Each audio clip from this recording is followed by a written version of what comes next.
Let's cook. Yan po ang ating ingredients.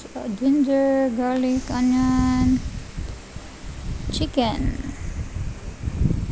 Yan. Tapos, ang ating mung bean.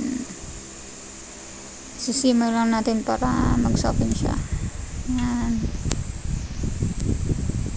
Set aside natin pagkatapos.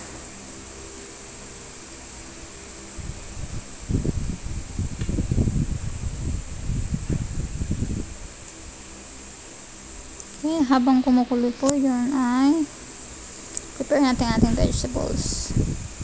Meron tayong moringa leaves, bitter gourd, ladyfinger, and eggplant.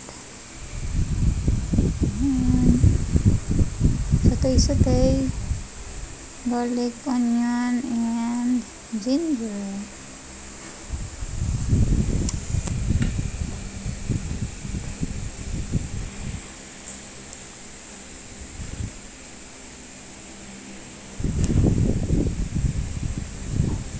Pag okay na,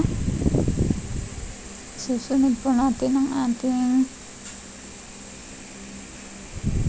chicken. Sisir lang natin siya hanggang sa siya ay maging golden brown.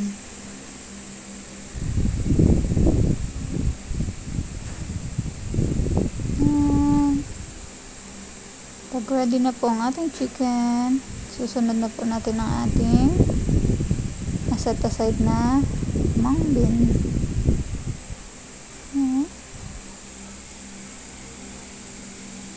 Siyempre yan po ay ating isisimmer ulit para mag-mix yung lasa. Pag okay na, ilalagay na natin ating prepared na vegetables. Yan. Pag susunod-sunurin lang po natin ating ladyfinger, eggplant, yung ating bitter gourd from the garden, fresh from the garden, ating ladyfinger na harvest din natin yan.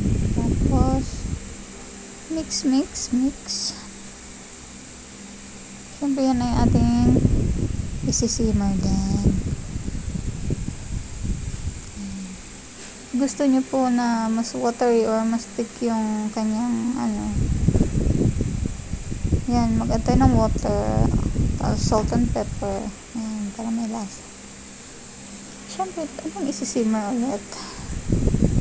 Yan, pag ready na lang yung ibang vegetables, yan, ilalagay na natin ang ating moringa leaves. Yan, mas masarap yung ating vegetables pag may moringa leaves.